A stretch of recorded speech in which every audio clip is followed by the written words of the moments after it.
things that, am I supposed to be admitting people or no? No, that's my job. Okay, all right, sorry. So, because it just popped up. Okay, my apologies. So, this is how I got kind of involved. I'm not an expert at all in environmental justice, and I've been meeting with community members, and they've been just teaching me because they've been living it, and they have all this lived experience and knowledge that they're helping me to learn and kind of catch up with this. So I just want to give that disclaimer that I'm just beginning. I'm working with the community now.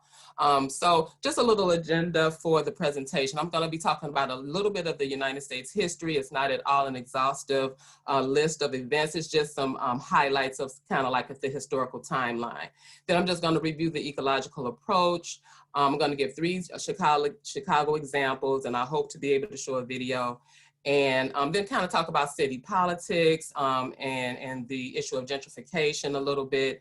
And then in the era of COVID-19, you almost have to have a slide, at least one in your slide deck, about the impact of COVID-19 to whatever topic that you're talking about. So I'm gonna include that as well. And then a little bit of discussion and next steps. I don't have a panel with me. My dialogue and discussion was more around kind of like talking back and forth with the folks that are in the presentation. Okay, so a little bit of history, and I know this looks really, really clustered, but 1968, Martin Luther King Jr., he helped with the Memphis sanitation strike, and they kind of talk about this kind of birthing the environmental justice, and I'll be calling it EJ, the environmental justice movement. And a lot of things have happened between then and the next event, but 1980, I thought it was important to list about the Environmental Protection Agency and the Superfund program, which is it's a federal program that helps to clean up some of the hazardous waste sites across the nation. 1982, like the 1968 Memphis sanitation strike, it was a group of African Americans that formed a peaceful protest in Warren County, North Carolina, because there was a proposal of a PCB landfill site. And they say that this kind of catalyzed the movement, kind of reinvigorated the movement. And I'm not going to talk about all the different toxin names, but PCB is short for polychlorinated biphenyls. And it's very toxic to fetuses and babies and children. It causes a lot of neurological problems. So the community obviously was concerned and didn't want that to happen. Again, grassroots African-American people that, gathered people across, allies across the color line, across the income line, and about 500 people came and they did a sit-in at the site of the landfill. And unfortunately, they were arrested. 500 people was arrested. The landfill still went forward, and it didn't prevent the landfill, but this is a very, very catalyzing moment in the EJ movement. In 1982, because of this landfill sit-in, the United States General Accounting Office was the first to give out some empirical data showing environmental racism. And so they showed that using the 1980 census data, they documented that 3 out of 4 hazardous waste landfills were located in communities that were African Americans and who lived, whose family income were below the poverty level. And that was the first empirical data that had ever been presented of that kind. Then in 1988, the United Church of Christ Commission, and I'm a part of the United Church of Christ, found that 15 million of African Americans, 8 million Hispanics, and half of all Asian Pacific Islanders and Native Americans resided in communities with at least one abandoned or uncontrolled toxic waste site. And this is the first time that it addressed the issue of race, class, and the environment at a national level, and also from a large faith community. Then in 1991, there was the first National People of Color Environmental Leadership Summit that was held. And I thought that this was important to mention because this conference, the conference that we're in right now, talks about the 17 principles of environmental justice. And this is where this was drafted and adopted at this 1991 conference in Washington, D.C. And then 1994, President Clinton signed an executive order 12898, It was a federal action to address environmental justice in minority populations and low-income populations. And I like to mention that while this is a, a good executive order, one of the critiques is that it doesn't stop corporations from, spewing this toxic waste. It only says that when they do it, when they spew this toxic waste, it can't disproportionately impact certain communities over the other. And so, one of the movements and one of the things in EJ is that we have to do something to control it from ever even being done, this toxic dumping from ever being done, instead of trying to always remediate the damage that it leaves behind. And so that's at the end of the history that I'm going to kind of go over, but I just thought that that was a good way to kind of frame the whole EJ movement. Okay, and then I'm just going to overview the ecological approach. It just talks about, the individual and their knowledge and attitudes and behaviors, relationships such as family, friends, and work groups. Then it goes to institutions and organizations like schools and churches. Then you have your community, and then you have your public policy, local, state, national level laws. And so the approach that I've been using with the community that I'm working with is kind of developing an awareness of the social connection within the community and its members, using that to kind of guide the solutions and the ideas that we come up with. And then making sure that people are given a voice and trained in their new roles. One of the reasons that I'm presenting by myself is that I had asked 2 people to join me. One person, she's actually even like doing a podcast and everything, but she's just very uncomfortable publicly speaking. And she lives in one of the communities that I'm working in. She's been a lifelong resident in that community and very active and like a very talkative person. And so I'll mention a little bit later in our discussion about how, we have these people with this experiential knowledge and this lived experience, but a lot of times they haven't been given a voice, and so they don't know how to articulate, and they don't feel comfortable articulating these things. But I'm jumping ahead, so I'll get to that later. The next thing is kind of like creating feedback loops. And this is something that, these guidelines are things that I've gotten from readings. And like I said, I just finished my first year in the CP program.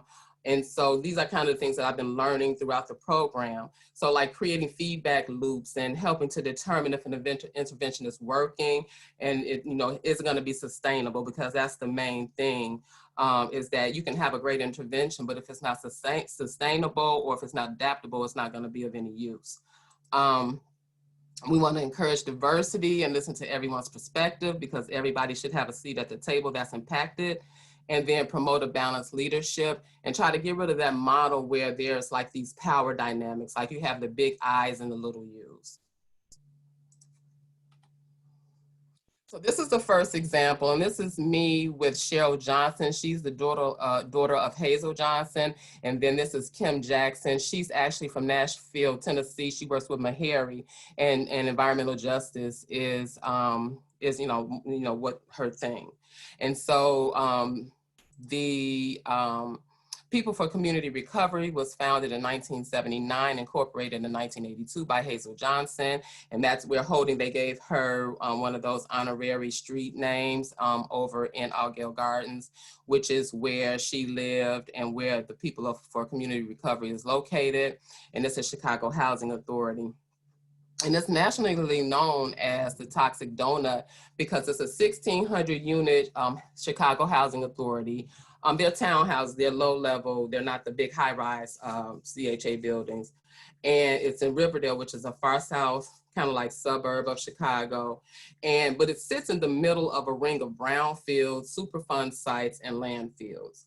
And so their water, air, soil, just everything around them, they're totally right dead in the center of all these horrendous toxic sites that the government knows about, everyone knows about. So they call it the Toxic Donut. They give toxic tours and everything. So, and the goal of this organization is to make corporations and the government accountable to the communities in which they operate, because a lot of times, and I just finished taking a class called City Politics, where we talk about how corporations are given all these big tax breaks, and they are urged to stay in the city because they're quote unquote going to start all these great jobs for the community and that kind of thing. And then when they get a tax break or something somewhere else, or when in the era of when a lot of these corporations move to suburban locations, they just left these big, huge, abandoned, what we call brownfields, these abandoned campuses. And, the toxins and the waste that they, spewed into these communities, they were not held accountable to clean up or anything. So this is the kind of the goal for this particular community organization, is to try to make these companies accountable to come and clean up all of this damage that they've left behind. The second example is the Southeast Environmental Task Force. Oh, and so I wanted to show this video, and I wasn't able to get it. Was able to get it to work yesterday, but not this morning. So I'm going to try again. And this is just the people from Community Recovery. It's just a little sound bite about kind of the work that they're doing and the impact that this living in this toxic donut has had to the community as far as cancer and asthma and that kind of thing. So hopefully it'll. That is a road that's just go take and just sit on the rocks and just look at the river and just serenity, just peace, Been living out here since I was 1 year old. What? Jungle life. Oh, big cats. They claim it's statistics to blame it on ballistics. Then they make statistics say my ninja's ballistic. Most of the people names that's up here on this wall is really related to health-related issues, dying from cancer or asthma. I know Haywood Lockett, he had cancer. James Solomon Sturz, Pinky, Andre Walker, I know all them folks. Diane Struggs, she had cancer. Larry Scruggs had cancer. Bang. There goes another black brother. Incinerators rotten like them politicians.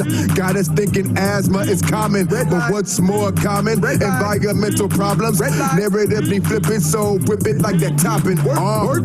PCR, we invented this.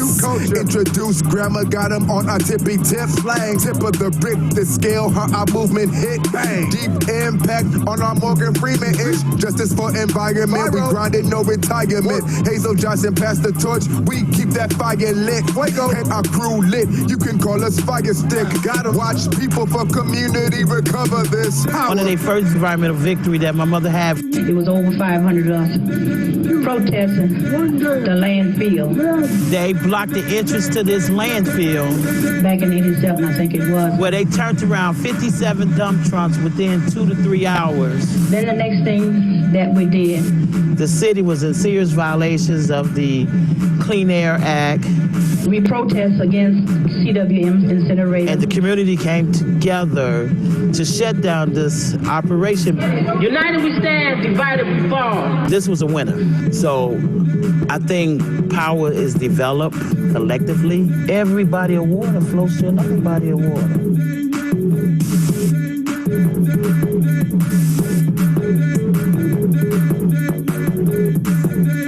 Okay, great. So the technology gods were with me today. I'm very happy about that.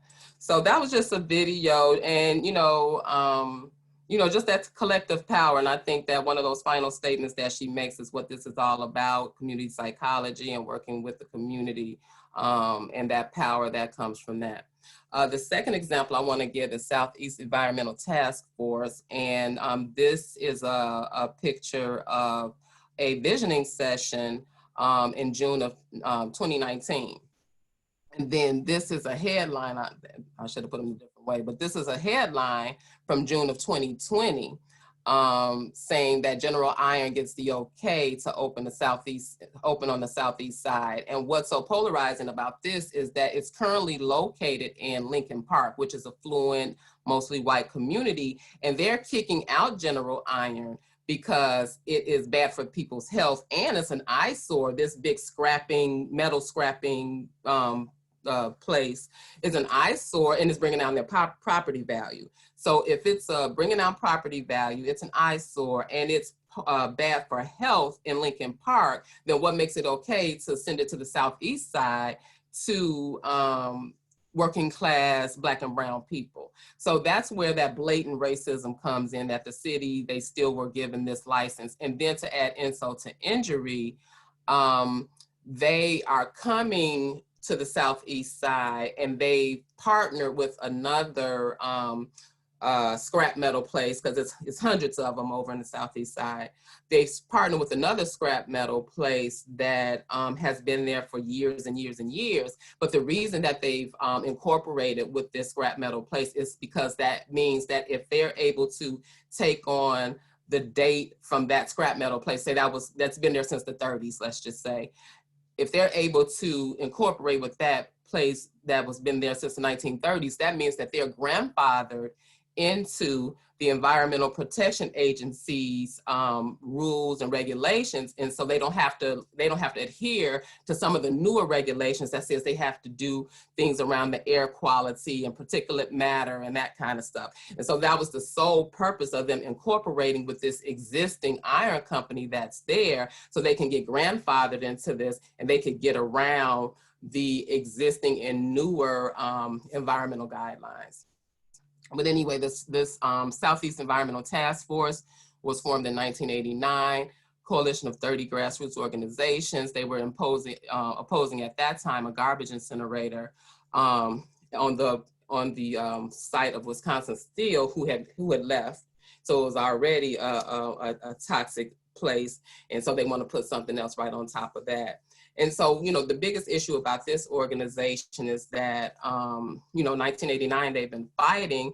And then you can see this headline here from the newspaper from, June 2020, that says that they're still giving licenses to bring more companies. And General Iron is notorious, a notorious polluter.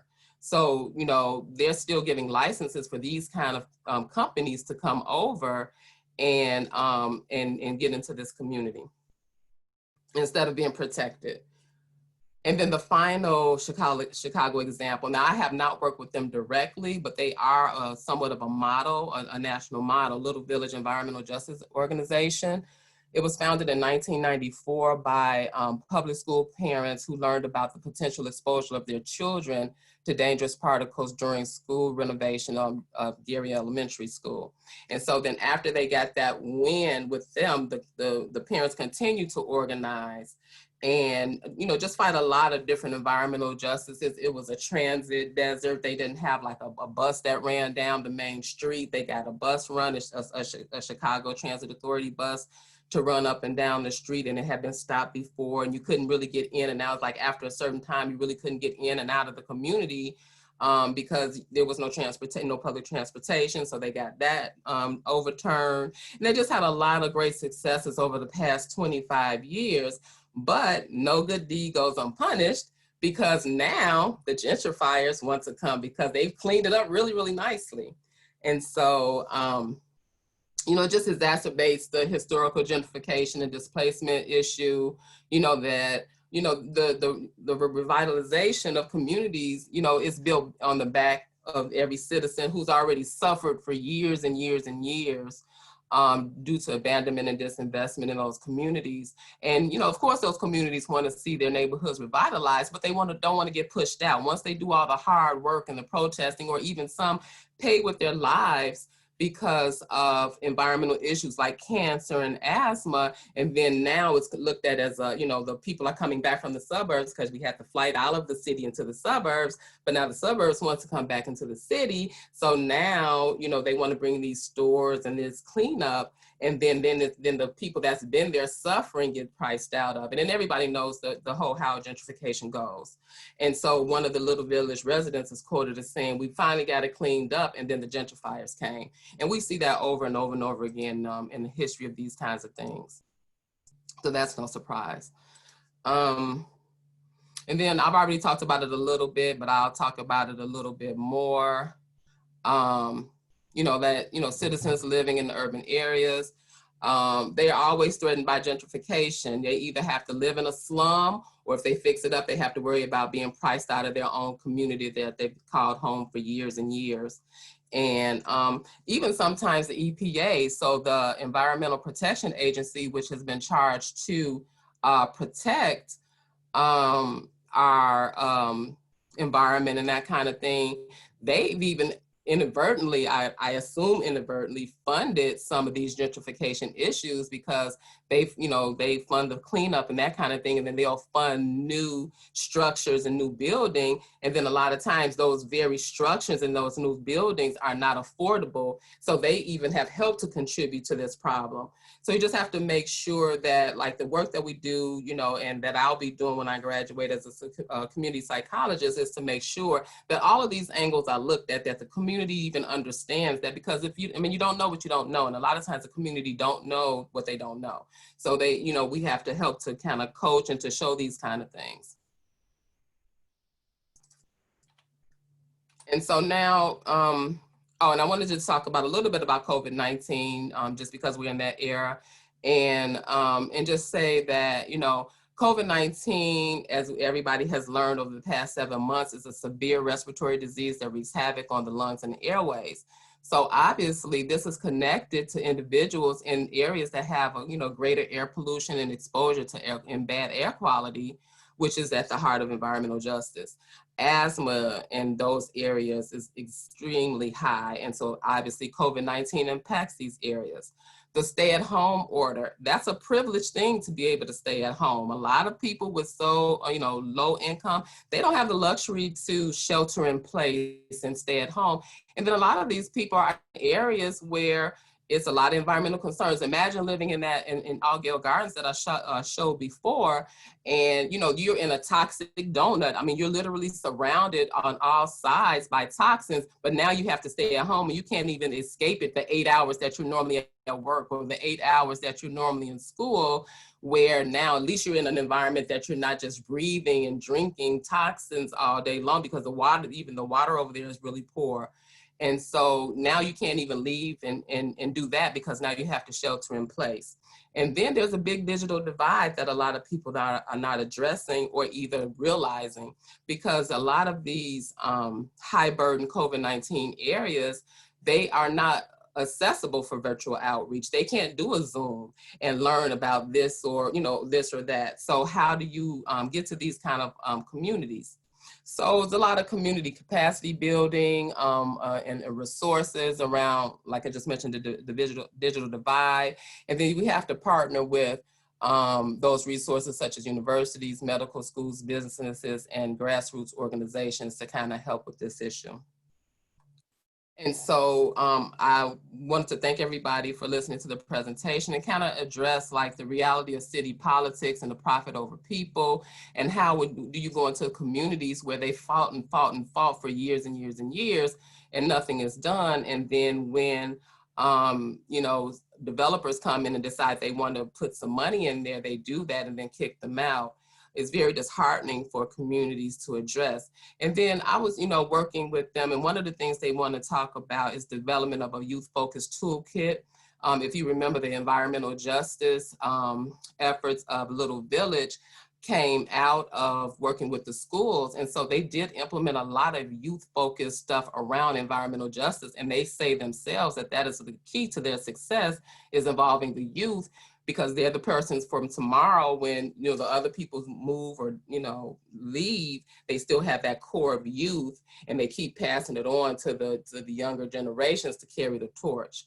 And then I was even thinking about the formation, if it may already exist, I don't know, but a community psychology student environmental justice task force, maybe that's something that, before we become actual practitioners, we can kind of start working on together. So that's it for my presentation. I'll stop sharing my screen and I'll take any questions, or we can start the discussion. Thank you.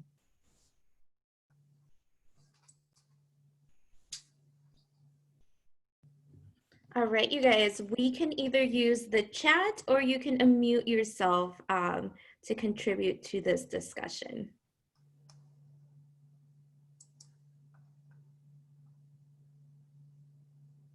Thanks, Judah. And I don't know how I am on time, Barbara. You have about 3 minutes left. Brad says it's not letting you guys, it's not letting them unmute.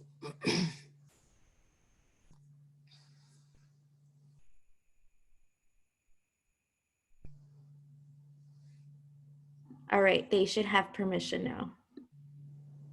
Is that working? Yes. Oh, there we go. That was, thank you. That was a fantastic presentation. Thank you.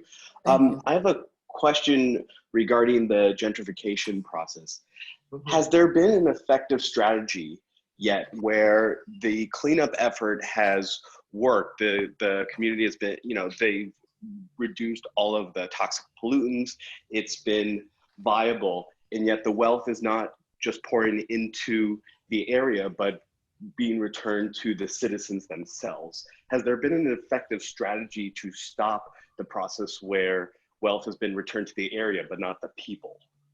No, to my understanding. So now, and as I mentioned, Little Villages, actually, I have not worked with them, but just doing my research for this presentation, they just had an article just as recent as probably right before the pandemic, so like January or February, where they said that there is not a lot of redistribution to the actual community. They have had several town hall meetings. They're working with the local government. And if anybody knows better, please chime in, because like I said, I don't work with them. But according to the article that I read just around January, that was from January, February, there has not been a successful strategy that could be replicated at least. And if anybody knows better, please chime in.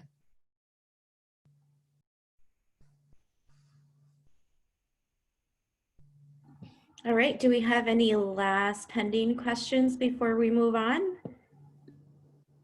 Gina, could you talk a little bit more about sort of, as a community psychologist, I mean, what is the value added of having you there for these different community organizations? And where? Go ahead. Was that it? I didn't want to cut you off. Were you done? Oh, it's done. Yeah, yeah. I mean, Okay. with working with them, and what can we provide? So, that's one of the things that I've been learning from my professors, such as you and Judah, is that we're more there to facilitate. We're not there to be like the expert or the white knight that comes and then we're going to fix their problems. I think we're there to almost maybe moderate, we do have tools and skills that we can bring around, community engagement. We may have some expertise in the subject. We certainly have, scholarly work and that kind of, thing that we can bring to the table. But, what I mentioned earlier is that I think it's more about facilitation, about, those that, I think on the slide with the ecological model, about making sure that everybody's voice is heard. I think it's very important to recognize and normalize experiential knowledge and indigenous knowledge, because they've had that, they live it, they have the experience. And so I think that, my presence there, like when I graduated and I'll become a community psychology practitioner, my role is to build capacity for like the young lady who, she doesn't want to public speak. She has all this knowledge, but she doesn't really feel confident about public speaking. So, just those kind of things, develop capacity building toolkits to help them be able to stand and, they have the knowledge, but to feel confident into projecting that knowledge and sharing that knowledge. So I hope that answered the question correctly. Cool. And how my professors are here. Awesome. Thank you very much, Gina. That was a really informative presentation. It was very enjoyable. Thank you very much. So for our next presentation, I'm actually going to send you guys over to the main room. We have the presenters who are having a little bit of trouble getting into this room. So I am putting the link down in the chat, and I'm going to have you guys kind of transfer over. I am so sorry for this inconvenience. But yeah, so if you guys want to head over there right now, they should be ready to present. And we're going to need the password as well, and that's main room, is that right? Or eco main? Yes, yep, and eco main, yep. Maybe if you paste that in as well, that would be great. Yes, Thank you. There you go. No problem. See you guys in the other room.